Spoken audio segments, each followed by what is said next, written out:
So that is not my definition of rapport building.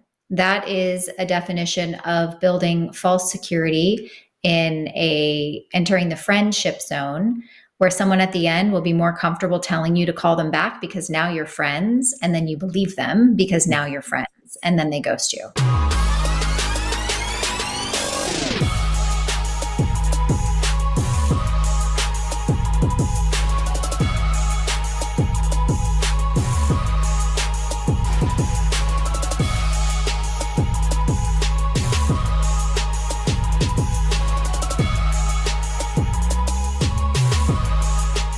Hey everyone, welcome back to the Eric Fierro podcast. I'm really excited, and I've just been so looking forward to this conversation that I'm about to have with my guest, Dana Nesen. Dana, how are you doing today? I am fantastic. Thanks for having me. Oh, thank you so much for honoring me by jumping on the podcast today. And the reason, if I could just tell the audience real quick, why I'm so excited about this conversation is that I don't follow a lot of people online, but I've been following you. And here's why. For people who know me already and they've seen me speak on my keynotes about the comeback story, I've had to start over in my career 3 times already. And anytime I see somebody else who's having to live through that experience, I just immediately am attracted to watching that story because there's nothing better than a comeback. And to hear your story of how the heights that you grew to with the company you were last with, and then having the rug pulled out from under you and then having to start over. That's just something and if anyone else who follows Dana, like you'll see she is on a meteoric rise right now. It's amazing. We're going to unpack why I believe that's happening as well. But Dana, I wanted to first get a feel of like when that happened, like emotionally, like what was going on, because you already had so much experience that I was wondering, are you just like, well, it's what it is. It is what it is. I'm just going to, keep pushing forward and I know I can build it up again. Or was there any kind of like trepidation, anxiety, or what were you feeling at the time?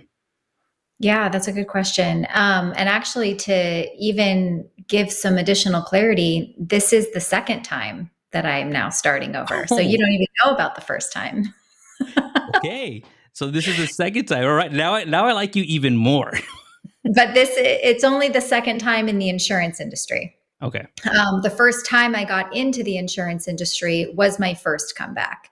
That I had actually gone from a job making more than $300,000 a year, down to zero, and then not just pivoting to another job, but going into an entire new career that I had no experience in as an independent contractor. That right there, that was actually scarier for me than starting over after building a team, to 5 million a year and then going to zero. But to answer your question, when everything was gone, which literally happened in a matter of less than 24 hours, I didn't know if I wanted to stay in the business. That was kind of like my first thought was, what do I want to do next? Do I want to stay in this business? And I really just took a good 24 hours to process what I wanted to do next. But what never went through my mind was too bad, so sad, poor me, like, let's feel sorry for myself moment. It was, what's next? And it was pretty clear after about 24 hours that I was meant to stay in life insurance.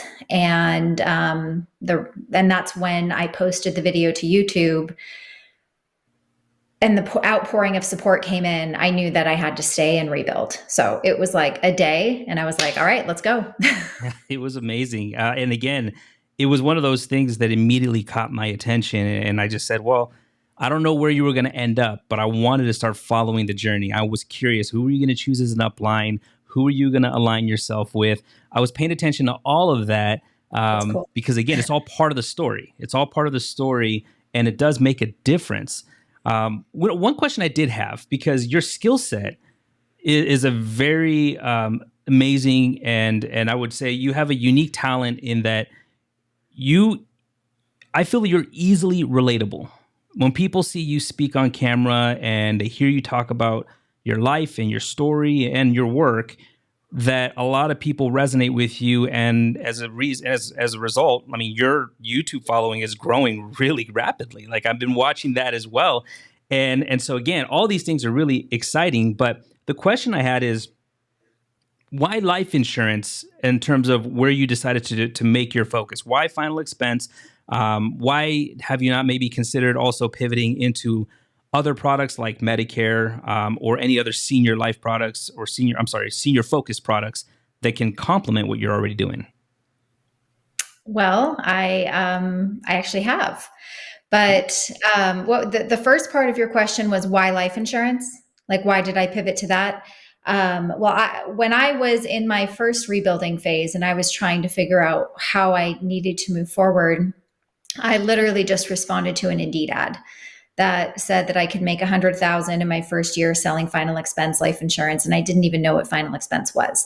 So that was my introduction to it, just an ad on Indeed, and that was my entry point into the business. And through, I don't know, maybe just like 3 or 4 conversations with some IMOs at that time, I chose a partnership with Adam Hale because we shared a similar vision, and he just happened to be connected to Lincoln Heritage, who just happened to only sell final expense insurance, and that was the lane. So Okay. for me, it wasn't about like what products was I selling or how many carriers I had, because I just have a mindset that if there are people winning at a high level in this lane, I'm going to win at a high level too. So it's Yeah. not about the widget. It's what can I do to maximize my opportunity with this widget? And that's what I did. So, And so oh, go ahead. yeah, go ahead. I was just saying, based on who you were aligning with, you're kind of saying like, well, because they had a blueprint of how to reach the level of income that I want to just follow what they're doing. I mean, at the end of the day, like it's going to be up to me anyways. And so I did. I mean, I probably made more money in that career selling one carrier with one product than most brokers that have 15 different carriers at 120% commission. Yeah. So it's not about all of that. It's about what are you going to do with the cards that you were dealt. Yeah. So to answer your second question, one of the reasons that I ended up landing with Lasting Mark wasn't just about the people, although the people was my number one reason for the partnership. The very close second was the fact that they had completely built out verticals for retirement and Medicare. And so I have officially, as of yesterday, finished my hours for my health license, and I'll be taking my test in about a week. Let's So go.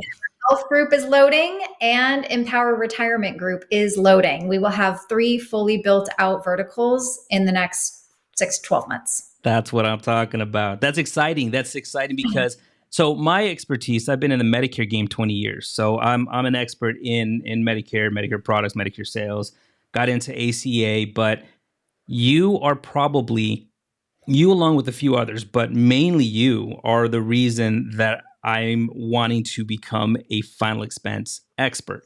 Had I not already been an integrity partner, I actually would be considering aligning with you, because that, again, I really love how you've positioned yourself in the marketplace. I love how transparent you are. I love how much training you share. You literally do everything the same exact way I would do it in Medicare, but you're doing it in life. And I think for all those reasons, that's why I'm just like, man, you have me excited about selling final expense. Like I'm going to put the direct sales hat back on because it's been a minute.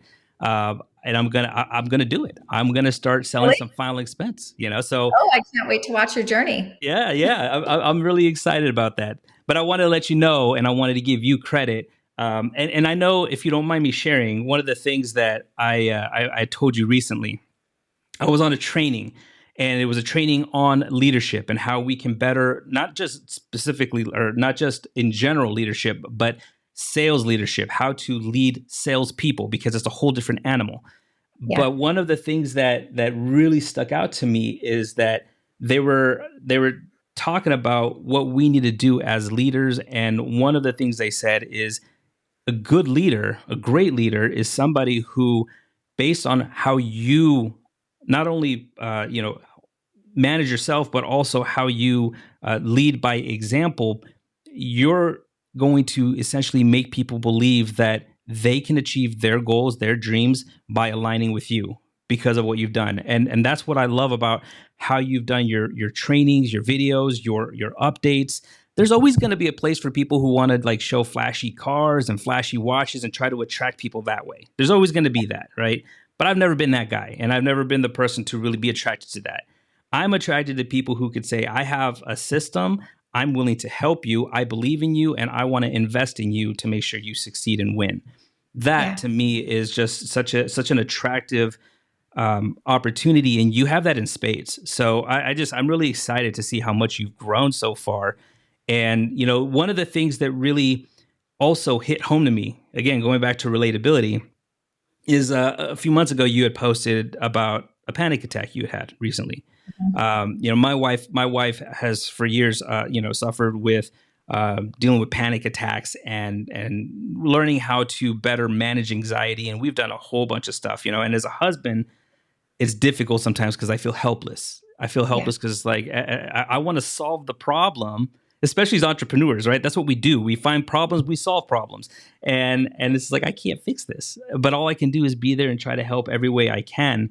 So when I see someone who is in your position and you're willing to say, "I'm human too. I go through these same things." What is it that I guess because that's a very private thing. So what is it that allowed you to decide you wanted to share that with the world? Um, Part of it is that social media, we all know, is full of everybody's best moments. And even when I look at some of the people who are running $10 million agencies or $5 million agent monthly, not even yearly, like this is what they're doing per month. Like I just know that there's more to what their experience has been than what they're showing us. And I've always wished that someone could just tell me what's hard about it and like when they have their hard moments. And I really like the only person that I follow that has been transparent about the hard parts of their journey has been Layla Hermosi. Yeah. Right? Like she's super transparent about the things that she struggles with. And when she does that, it makes people feel like they can do it too, because nobody wants to follow perfection. Nobody wants to follow something they think can't be attainable. I even have to remind my own team. Just in our chat this morning, we were talking about putting ourselves in a position to win and what does that look like? And people were putting in the chat on my team, well, you're the GOAT. Of course you can do it. And I had to stop them. Like, you cannot have that mentality. You cannot look at me and think that I'm perfect because I'm not. I have 21 years of telesales experience and I have struggled my way through it to get here. Yeah. Like, that is not something that you get to carry in your day, that you can't do what I do because I'm human. And here are the things that I go through, and here's what I struggle with. And I want people to feel like they don't have to be perfect and they don't have to have it all figured out to win at a high level. Yeah. And I think that again, that relatability is just another reason that people would say, I want to work with you because you get me, you get what I go through. And I think the other thing you're mentioning, social media, it does. There's a couple of things that I've seen that I'm bothered by. I think that there's a lot of people who, for some reason, we like skip this whole idea of, hey, let me show you how to make six figures. And now everyone's like, hey, can you show me how to make seven figures? Like that's just the social media landscape has changed to like, let me sell you a course on how to make seven figures. Let me show you seven figures, eight figures. Yeah. And it's kind of like, well, the process of getting to six figures often is different than the process getting to seven. It And is. it's like, you can't just skip that part.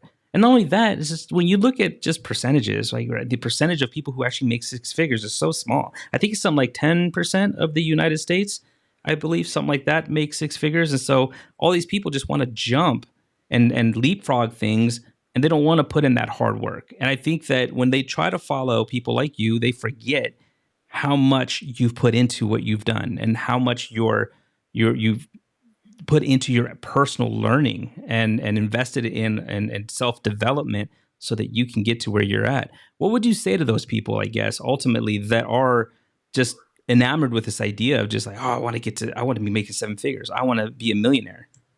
Yeah, one of the things that I always hold on to for people that are in that position is something that Jen Gottlieb says, which is don't compare your chapter 1 to someone else's chapter 20.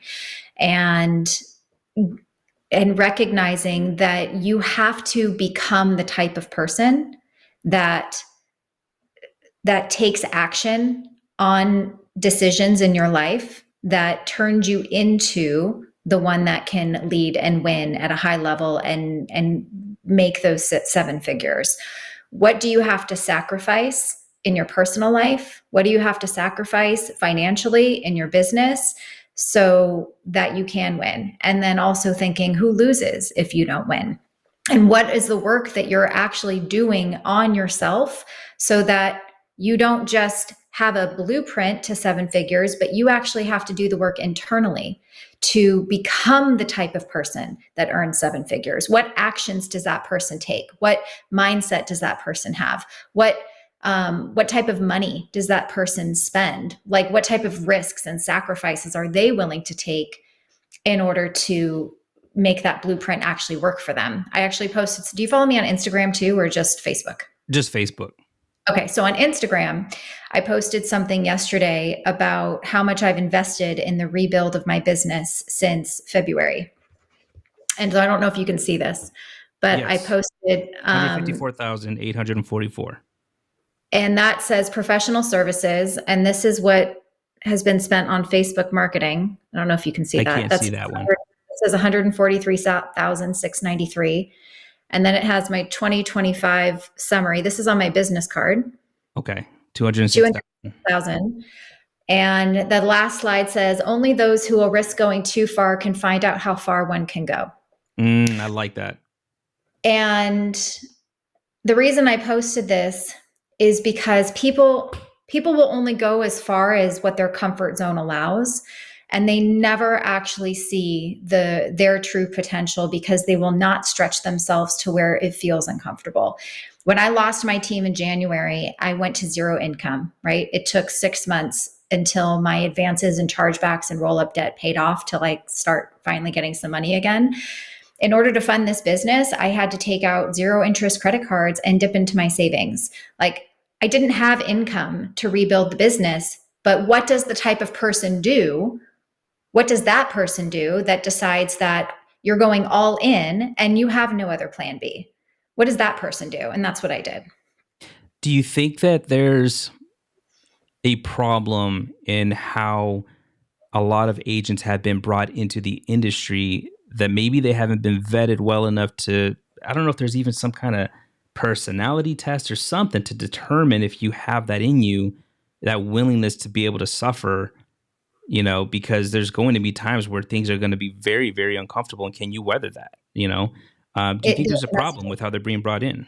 Yes, 1,000,000% yes. And that is why every Tuesday, Thursday, I have a group opportunity call, and I cap it at 15 people because I don't want to keep it. I don't want it to be too big where people can't ask Q&A at the end, but it's usually full every Tuesday, Thursday.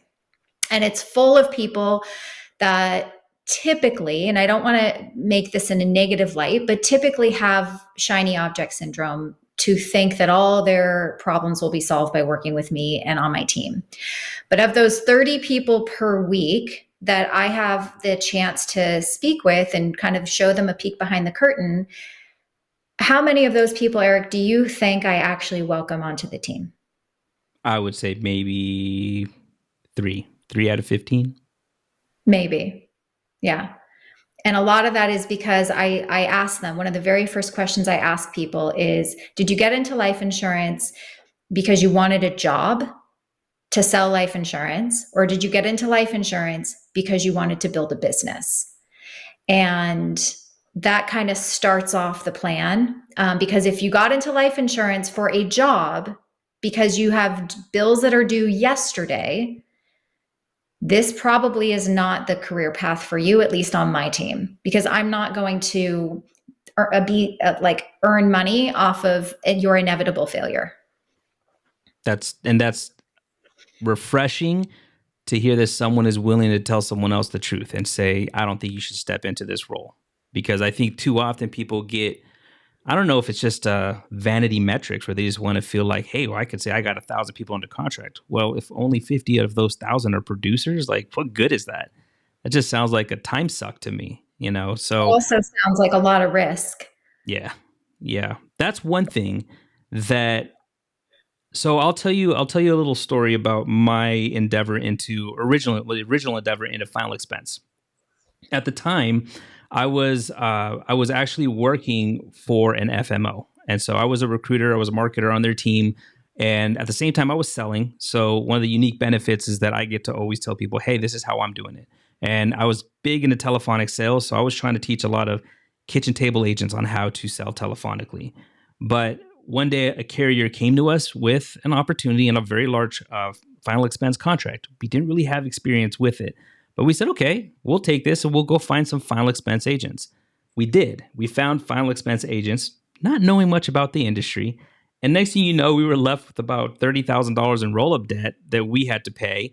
And we were just like, that's not fun because we didn't experience that in Medicare, right? In Medicare, clients are normally going to stay. When you write them, they're going to stay for a year, and so you don't have to really worry about situations like that as much. But yeah, in final expense, that was just a hard hit to deal with. An introduction to final expense that scared me away for a long time, up until I started following your journey. If I'm being honest, up until I started following your journey, because then I'm just like, well, there's obviously a blueprint that you teach people in terms of how to prepare for that, because it's inevitable, right? Even if you write X amount of business, what percentage would you say just naturally is going to drop off and you'll get charged back for? Is there a number?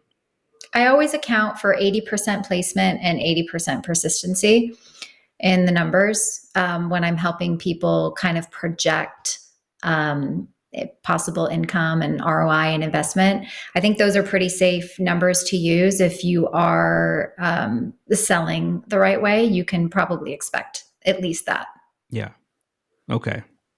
I think that's important for people to know because, as you mentioned before, so many people get into the industry already behind on bills. And so Yeah. every cent of income that's coming in, it's already spent, and they're not really saving or preparing for the inevitable chargeback that will happen. But I guess you're training your team to be prepared for that so that that's not going to hurt as much. Oh yeah. We have a 3-part series on managing, getting your business set up to be stable. We really focus on tracking your metrics and a lot of business management, to know like what's happening with your business and projections, not just feeling what's happening with your business based on sales and then never looking at your bank account. Cause I think a lot of people are scared. They like don't want to look, right? Yeah. But we really, it's important. You got to start that practice of looking right away, or one day you're going to wake up and you're going to realize you just lost a whole lot of money. Yeah. Yeah. What would you suggest to somebody? Because it sounds like in that conversation, when you would meet with those 15 people, those 15 agents at a time, you're probably preparing them and saying, listen, because if you're going to treat this like a business, that means you have to invest money, right? What do you normally tell them in order to come in stable? Like, how much money do they need to start bringing to the table so that they can actually turn this into a career? Okay. Yeah. So first, if I can, just what I first do on these calls is I actually show them everything that they get with joining the team, and I make it very, very clear that the way that I've set this agency up and who I've partnered with, there is so much training, structure, and support in your corner that if you fail, the only thing that you can do is look at yourself in the mirror. But that's also a scary place to be for people, because now they cannot say, I didn't get training from my upline. I did not get support from my IMO. Nobody ever answered my questions. I didn't understand how to write an application. Like, I didn't have a script. Like, you can't say that anymore. Right. And I tell them that, like, you will not be able to blame me. Like, that's my goal. So, with that said, you are now betting on yourself. If you take all of that away, if you know you have the training you need, you have live training, you have recorded training, you have systems and support, and you have all the structure that you said you haven't had, and the only thing left is you, are you willing to bet on you? Because that's going to require at least $1,000 a week on leads. Are you willing to do that? Right. And people sometimes start a little less, 500 to 750 as they're ramping up to get going. Yeah. But like at the end of the day, that's when the rubber meets the road. Like they either are willing to take a bet on themselves or not. And if they're not, most of the time people will email me and say, thank you so much for helping me understand the business. I'm not ready. I'm going to go work and save up some money, but when I am, I'm only coming back to you. The $1,000 a week. You mentioned Layla Hormozi, so I know you probably follow Alex as well. I was watching a podcast. It was the Diary of a CEO. One of my favorites. Yeah, so it had this episode had Alex, Cody Sanchez, and another gentleman named Daniel from I think Australia or New Zealand.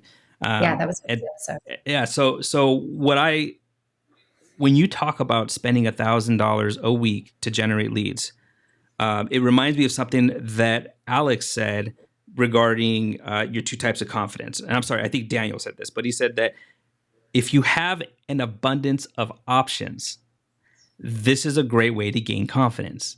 So if you're spending $1,000 a week generating leads, you'll have more than enough people to talk to, so much so that you don't have to worry about losing a sale every here and there, right? Mm-hmm. Because you now have so many other people to follow up with. It creates an abundance of options. And I think in essence, that's what you're trying to train them, right? You're trying to tell anybody who's coming on your team, like, listen, part of the equation to success here is that we need to create a lot of options for you, a lot of people to talk to, so that you're not feeling that stress of, if I only have 10 leads coming in this week, I have to close 5 of those. Because having a 50% closing ratio, that's not something that's easily attainable. But if you could say, hey, if I have 100 leads and I can still close 10% of that, well, then now you have a business. Now you have a business that you can continue to reinvest in. Am I right in the right track there? Oh, you're 100% right. Like we call that the law of large numbers.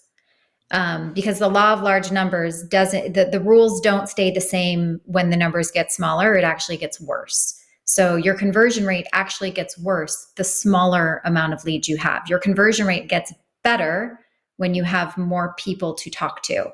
And the 10% conversion rate on 100 leads is probably pretty realistic when you're talking about outbound sort of Facebook leads. Yeah. If someone's only getting 10 leads, not only do they not have a shot of closing 50% of them, but they probably won't even get 50% of them to answer the phone. You're right.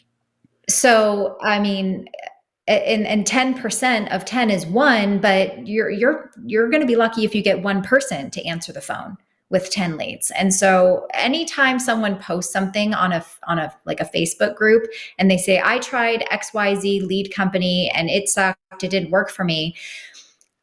When everyone's trying to, give that person advice, the number one thing I always post, how many leads did you get?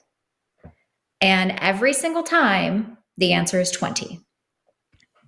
And I experienced this when in my last career, where I was an employee and I was working at realtor.com and I was selling leads and marketing to brokers and realtors. The ones that never renewed their leads were the ones that bought the minimum amount. They were the ones that said it didn't work. The ones that had the most success, that always renewed, had the biggest spend and had the biggest opportunity. And the same thing is true here. It's just the law of large numbers. And the same, I guess, goes with, especially with new agents coming into it. And again, it could be someone like me. I would consider myself, if I start personally producing final expense, because I've written final expense before, but it's always been a crossover sale from Medicare. So it's been easy. They're already my client. But to actually call on outbound final expense leads, it'll be a first. And I already know from experience, I'm going to suck at this the first few times, right? What do you normally tell an agent hey, expect that you're going to suck X amount of presentations. Because again, that's another place that they were saying where you gain confidence. You're not going to be confident immediately.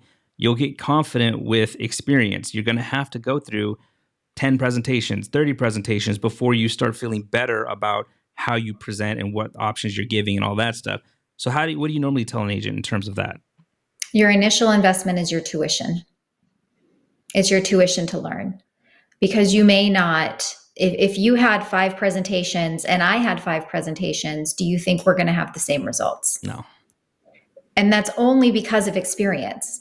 And so if your mindset is in the way of my initial investment on leads is so that I can learn and fail forward and make mistakes, and I know I may not get a huge ROI, but you're learning how to do it differently next time, then that's a win. We can take that into the next week, but you have to be willing to go backwards before you can take these giant leaps forward. And that's another decision that I made about a year into my career in life insurance, when I decided to stop personally producing to just focus on training and growing my team.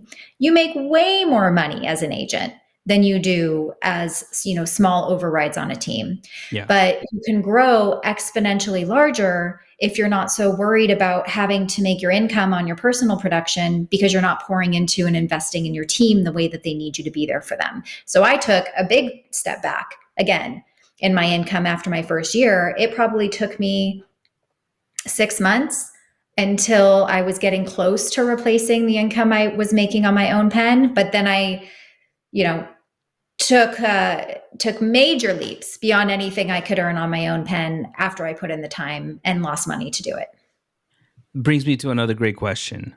When should an agent start considering recruiting other agents underneath them? Yeah. Oh, that's another thing that gets messed up in this industry, right? Yeah, that's exactly. I want to hear your take on it. Yeah. So, first of all, on on our team, I separate the leadership calls and the agent sales calls. I do not intermingle those. I don't think that it's appropriate for every agent to recruit, especially if they don't have the production level leadership.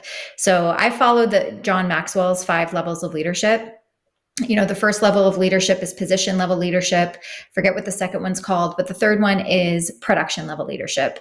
And not only do you have to lead by example, you've done it before, so you can be where new agents have been and help them get beyond that, but you also have to be financially stable enough to be able to take the responsibility of having a team, because you are literally co-signing on your agent's debt. And if you aren't financially stable and you bring in agents that don't make it and they exit the business entirely and they don't pay back their debt, that's on you. Yeah. So you better be okay financially to start taking on a team. And so we do it slowly, right? We do it slowly. I probably have maybe 6 leaders right now that are really starting to build, but we did it methodically, we did it slowly. And then of course I have some leaders that came over to me that were already building a team, but I definitely do not ever talk about team building or recruiting on team meetings when we talk about sales, ever. So when they start building a team and they're doing it the right way, there's going to probably come a point in time where personal production needs to stop because they need to focus more on growing and investing in their downline. What do you have kind of like some kind of blueprint for that, and telling them like once you've reached X amount of agents in your downline, you should probably be backing off personal production?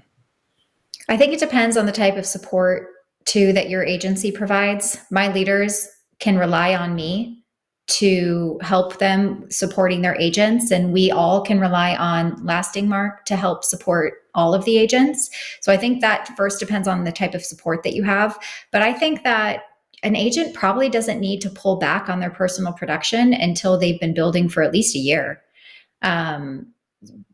Because to get 10, 20 solid producers, which is kind of what you really need to be able to pull back, it takes a while. It takes a while to find the ones that are gonna say yes to the challenge and to the opportunity, and start writing business so that you can start replacing your own income. Um, so everyone's kind of like a case by case, but I would say, once your overrides start giving you like at least 10,000 a month comfortably, then pull back and start just really focusing on pouring into your team and recruiting your team to get bigger. Cool. And then really start focusing on every 10 to 15 agents or so that you have, you need to be identifying 2 to 3 leaders and calling that out in them, so that you can start figuring out who within your downline is going to be a good leader, so that they can then take on some responsibility for you. Because there's going to be a point in time where you're going to have a diminished return. I don't take any agents direct to me anymore unless they're a leader. And I've done that for a while now. Okay. Unless you're a leader, you do not come direct to me. I put you under one of my leaders if it's appropriate. And that's because I know I don't have the bandwidth anymore. Yeah. So how do you coach your leaders then in terms of how to identify appropriate people to bring on, to avoid that situation, as you mentioned, where they could just end up ghosting them and leaving them with the bag, of whatever roll-up debt is left over? Like, are there certain things that you're training your leaders to look for in potential agents so that they can have a lower probability of finding somebody that's going to, leave them with a big roll-up debt? Yeah, for sure. I mean, definitely the agents, we want to see agents that are coming in, they want to be consistently showing up to training with their cameras on. We want to look for people that will stay on Zoom all day while they're working. Excuse me. Sorry, I had to sneeze. No problem. We want to see them active in our Slack channel, right? In our chats. They want to be asking a lot of questions, asking for help, investing in their business, and of course, writing business. If one of those things aren't happening, if someone's not showing up to meetings, if they're not communicating, if they're not on Zoom, if they're not on Slack, we have to reach out and have like a 911 conversation. And if we get no communication, I'm immediately putting their contracts as earned and I'm kicking them out of the community. That's a cool I do a pulse check once a week of everybody in our downline. We have manager meetings or leadership meetings 2 to 3 times a month. And we do a pulse check on all of our downlines. And if we have someone that has gone AWOL or just ghosted, then we put them on as earned and we remove them from all the channels. And so typically when a new agent's coming in, are you guys immediately talking about setting them up on 9-month advance, or do they start on a lower advance just to get in the groove of things? Like, what's normally the take there? They're all on 9-month advance. 9 months. Okay.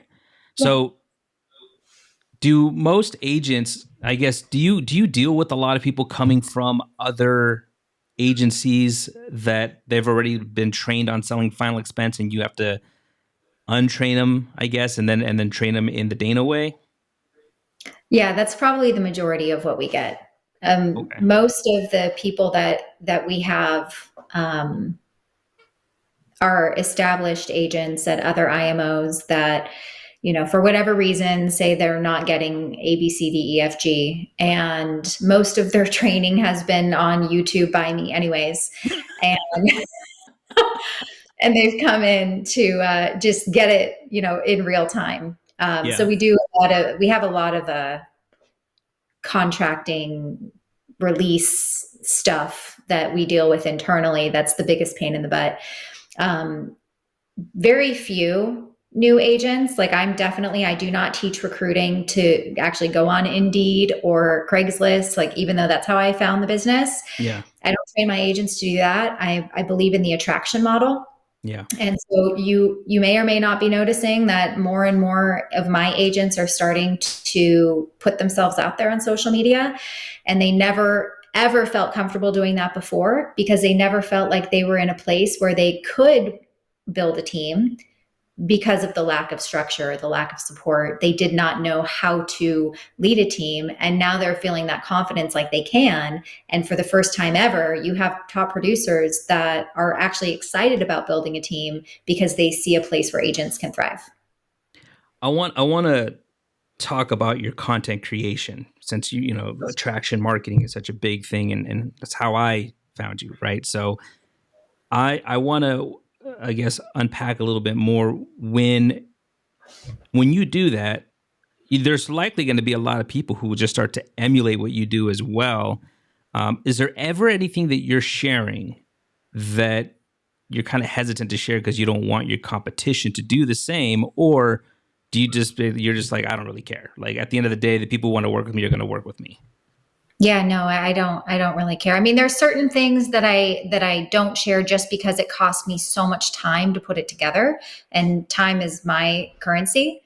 It's my most expensive currency. And so I don't share things like my full script or like my agent university and things that I've spent hours and hours of time building and creating, because the best analogy I've ever heard is, let's say I owned a 5-star restaurant and you wanted to own a restaurant right next door to me. And you came into my restaurant and said, hey, can I have the recipes to your menu because I want to open up a restaurant next door? Like, why would you just go to someone's agency owner and say, hey, can I get your script because I'm opening up a competitive agency and I want to do what you're doing? Like, it just baffles me that people want things for free, or they want like a path of least resistance without either joining the agency to get it. Oh, but I don't want to leave where I'm at. I just want you to give it to me.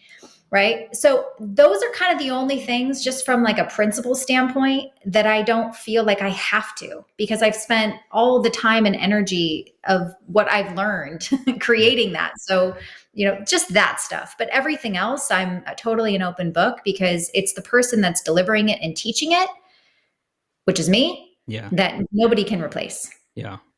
Do you think that content creation, the way you do it for insurance agents, that it's just as effective in trying to attract potential clients for final expense? That's funny. I've actually thought about that, a while. I was thinking about starting a new YouTube channel from scratch, doing that to try to generate leads. Yeah. But the thing about YouTube is that it's a long game. And when I first got into this industry, of course, I started my YouTube channel 1 year into my journey. I had 7 subscribers, which include my husband, my siblings, and a couple of friends. And it took me a full year of building and posting every single day until the algorithm started pushing it out to people, and they started recognizing who I was or what I wanted to share. So I know that if I did start it, it probably wouldn't be for a year until it started gaining some traction. But I do think that it would work. Yeah. I'm curious as well, because I feel like the attention span of a customer, you know what they say, right? Normally they have to see you a minimum of like 6 to 10 times before they would ever take any action anyway.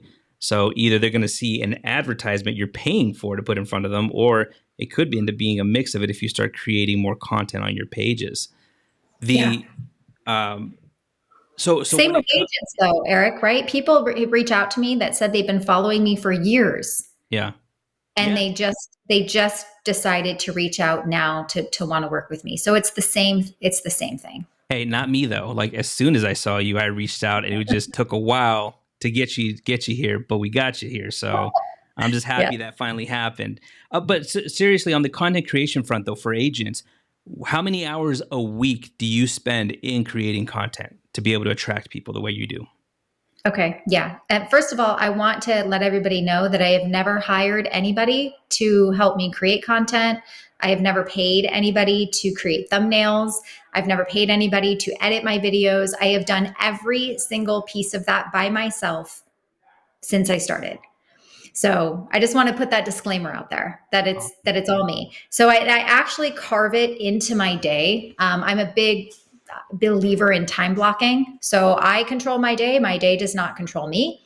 And when I schedule out my day, I carve in time for content creation.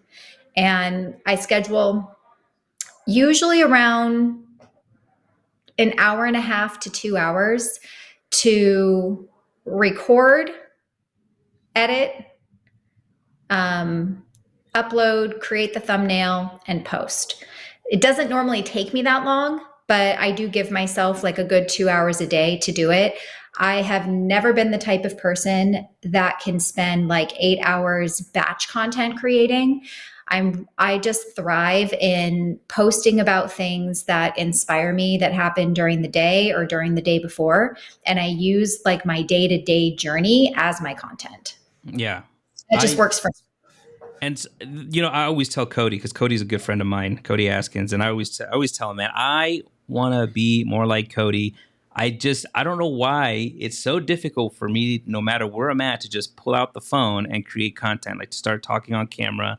It's not that I'm afraid of the camera. I think that there's part of me who's just like, I don't think anybody cares about what I'm doing, on a day to day. So it's like, if I'm out doing something that I just don't know. But the funny thing is, I pay attention to a lot of people who are doing that. And so obviously people care, and it's just something that I got to unblock so that I can start doing that more often. Because I think it is the new currency. Alex Hormozy, Layla Hormozy, they both talk about that all the time, that it's, as much as I don't like saying the word famous, but becoming more visible online is kind of like the new way, the new currency, the new way that you're going to attract more and more people. Right. And so I know how important that is, especially if you're in the business to business environment like we are, working with other agents. So I appreciate that information on how you handle creating stuff, because I think that, I was going to say that in your content creation, you have so much that you already experience with your team that you probably get ideas left and right, where you're like, I could turn this into a video. I could turn this into a video, because there's so much. Do you ever use AI to kind of help create ideas for content? I didn't start doing that until recently. And I would say probably like just like the last 3 to 4 months did I start going to ChatGPT and saying, hey, throw out some content creation ideas, for this specific topic, to start helping me when I'm feeling maybe overwhelmed or, but yeah, that wasn't until just recently. And there's actually a part of me that feels like when I've done that, it wasn't authentic anymore, because I've probably only done it, I don't know, a handful of times, a small handful of times. I feel like I was like the really, really super late to the Chat GPT game. I did not even buy it for like until a few months ago. Okay. So, yeah, I don't know. I think there's something to be said about just sharing the stuff that actually happened. And even when I write a Facebook post, like sometimes I want to say at the end, this was not written by ChatGPT, because I feel like everybody's Facebook post recently is just like, we're not even sharing what we really like. Our thoughts are not our thoughts anymore. Yeah. Our voice is not our voice anymore. And I don't ever want to cross that line to where I turn into like a robotic version of myself. I always want to stay true to what got me here. And that can only come from me. Do you prefer to post, do you prefer written post, or do you prefer video? So there's different preferences for different platforms. Okay, so Facebook, I didn't get on Facebook until this year. I have not been on Facebook until that's wild. I'm just letting you know, that's pretty wild. Yeah. So Facebook, I prefer like written stuff with like either a picture or I found that performs the best on Facebook. When you just put an image and a message, that performs well on Facebook. On Instagram, I'm a huge fan of Reels. So I actually have a really good Reel that's going out today. And part of this Reel is something that I have not seen anybody in the industry do yet. So I'll share that with you in a second. And then just little like carousel images work really well on Instagram, and stories. Like I'm a huge story person on Instagram. I share way more on Instagram than I do any other platform. What are you sharing in stories? Is it normally photos or is it video? It's either just like little messages or photos, or just maybe like that picture that I took of the two of us before we started. Like I'll post that on my stories. So sometimes I post stuff on my kids. Like, so it's just like a bigger compilation of my day Okay. since it expires, after I don't feel like I get that good of results on Facebook, the same thing I do on Instagram. Ah, So Instagram, reels, carousels, stories. Facebook, picture, long message. YouTube, long form video. So I'm content. actually spending time creating content for 3 different platforms that are 3 different ways that I post, but a lot of them have the same messaging.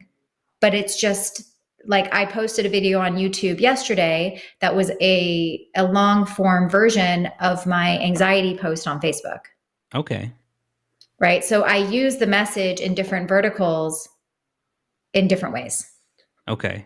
And you got a lot for that in terms of when you're creating content. You got a lot time for that because how I long does do. it take you to have to switch it up for the different platforms? Is that normally like if you have one Well, message, but you're splitting up to 3 platforms, like what does that take you? yeah. So Facebook, I don't know if you notice the times I typically post on Facebook. I typically post on Facebook at the end of my day. Okay. Like, so I'm usually on the couch and I'm like this, posting on Facebook. This is what I do every night. So I'm on the couch decompressing, posting on Facebook. The next day, my long form YouTube will be usually something about that post Ah, okay. in a video. And then Instagram is just like my entire day. And Yeah. so I have lots of things to talk about, or that's where I'll post my reels. So the reel that's going today is going on Instagram only. Okay. You were going to tell me a little bit more about that reel? So I'm always a huge fan of doing things that nobody's doing. And of course, this is going to be one of those things that you're going to start seeing other people copy as Okay. soon as they start seeing me post it consistently. So one of the things that I've been encouraging my leaders to do is putting themselves out there on social media. And a lot of them have a lot of anxiety about that. Like just turning the camera on and talking about their day. They share the same fears that you just shared with me Yeah. about what am I going to say? Nobody cares, but nobody's going to know who you are if you don't start sharing your story.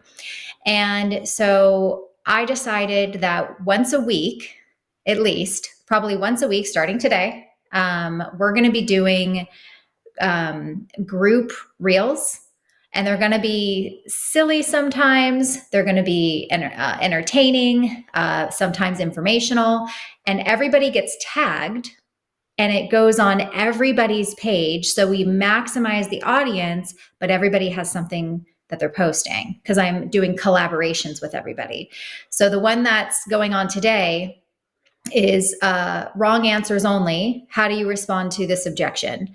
And everybody filmed themselves giving a wrong answer for an objection, like, well, you get a free cruise for 2 if you sign up today, right? So we have all these wrong answers coming out, right? And so what I'm trying to create in the long run with this content is kind of like a FOMO effect. Yeah. Like, you're not like, we're like the cool kids club, Yeah. right? Yeah. Because as a group, as a unit, we're so solid that we're constantly coming together and creating and sharing content, as opposed to individual agents, individual leaders making it all about themselves and only sharing about themselves. I like that. I like that a lot. Because and it's also that means if you have 10 of your agents participating, you're going to have 10 reels in a row. And so you'll see like it's going to all be in sequence. Everybody's audience is going to see it. So it magnifies the one agent that's afraid to post, that maybe has a small audience. They're going to be seen on my platform, on Caden's platform, on Ashley's platform, because we're all going to be collaborators on the same reel. That's cool. I like that. So it sounds to me like you're not on TikTok then. I'm not on TikTok. I'm not on the insane asylum. Listen, TikTok is turning into a big shopping network because I keep buying crap off of there. They keep hawking all these different things and I keep wanting to try it all. I don't know. They got me, but that's The a only cool reason thing. I I'm have a easily TikTok sold. account is to monitor what my kids are doing. They Yeah. keep creating like new they keep creating like new accounts though. So I feel like I'm more of like a detective on that channel.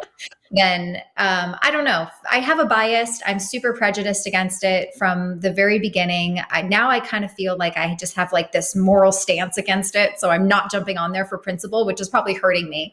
But because I do everything by myself, I don't batch content create. I don't post on one site that shoots it out to a million. I'm very intentional with what I'm posting on each platform. To add one more onto that for me, it would feel like a lot. Yeah, I get that.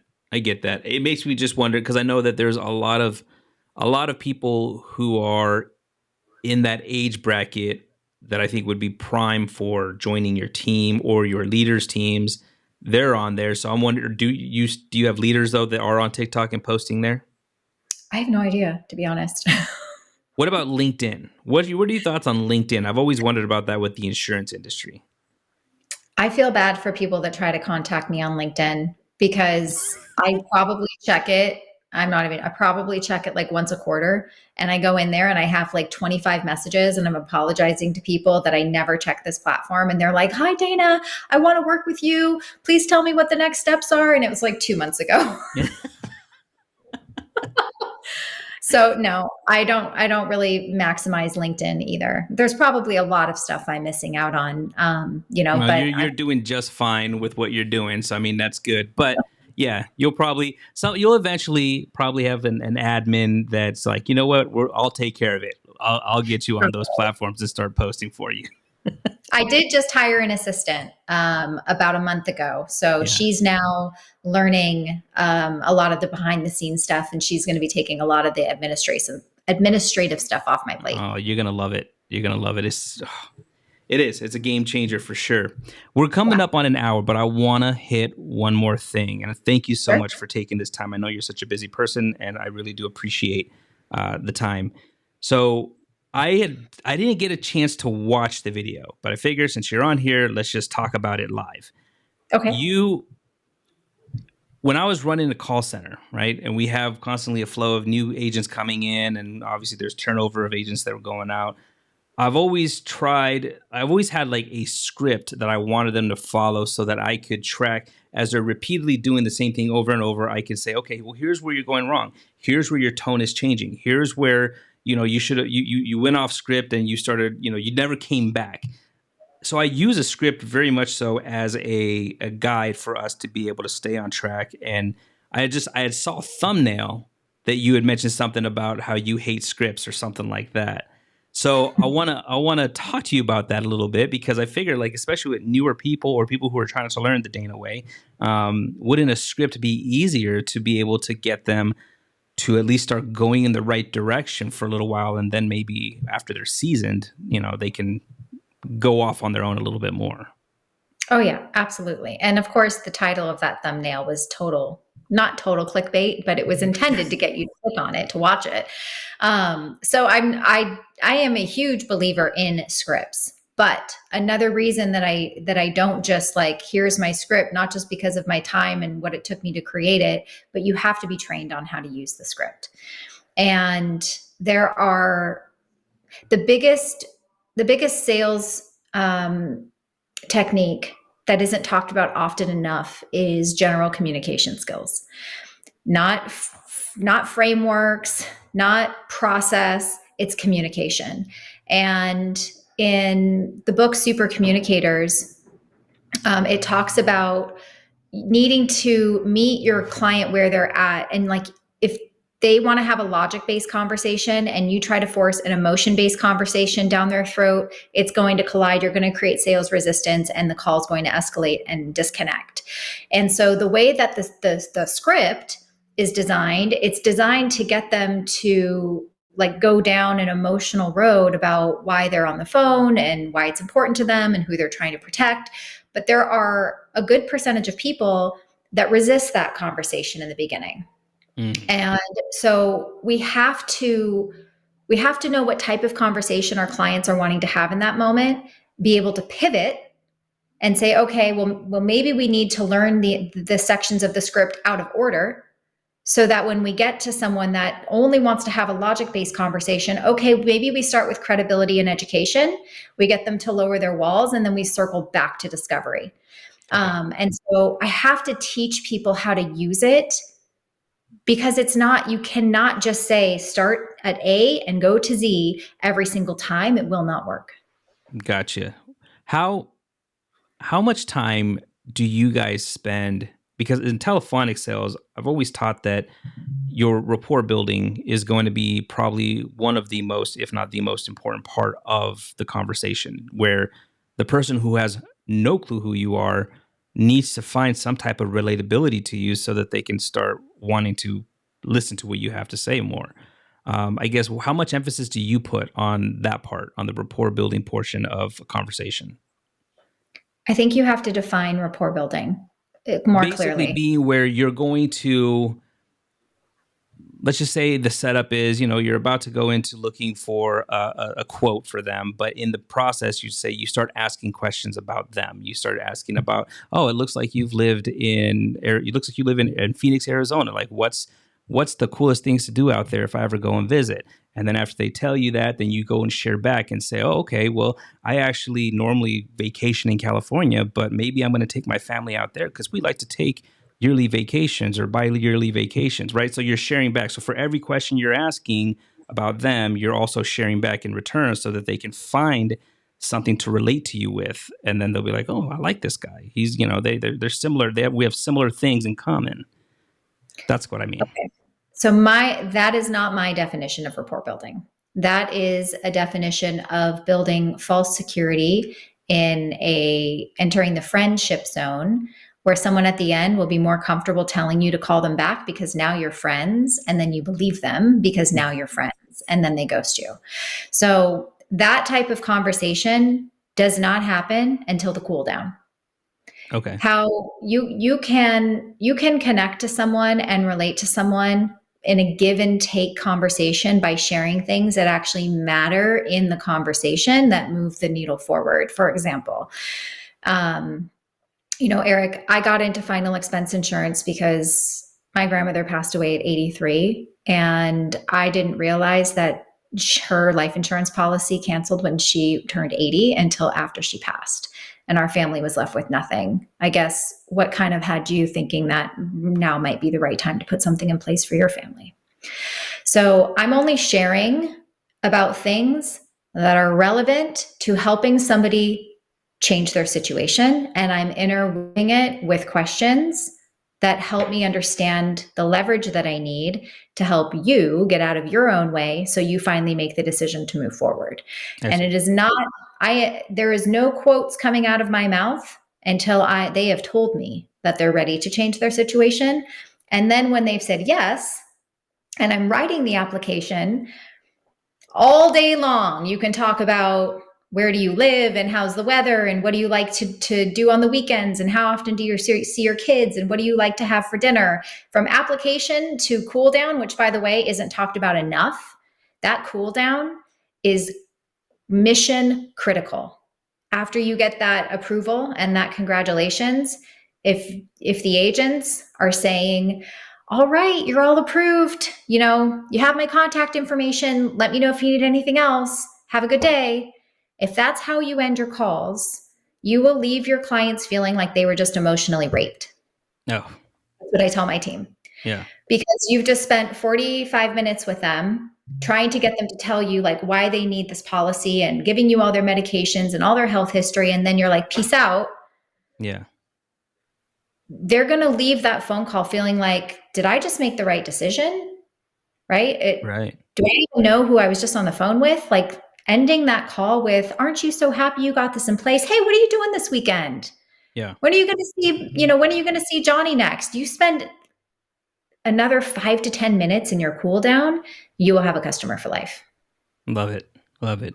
Well, that's awesome advice. I think that this whole podcast has been chock full of some amazing advice. And so I'm really, again, thankful that you were able to jump on today with me and share with everybody about everything going on. And if anybody wants to get a hold of you, what are the best places that they can find you? YouTube and Instagram at Final Expense Telesales is the at. I don't know what you call it. My website is empowerlifegroup.com, and you can click the join now button to schedule a group call. And then Facebook, my name, Dana Nesen. Awesome. Awesome. Thank you so much. I'm sorry we're a little over time, but I really do appreciate it. And I hope people everyone watch the whole thing. yes. Yeah, you'll definitely get a lot out of it. So everyone else, we'll see you guys on the next video. Take care.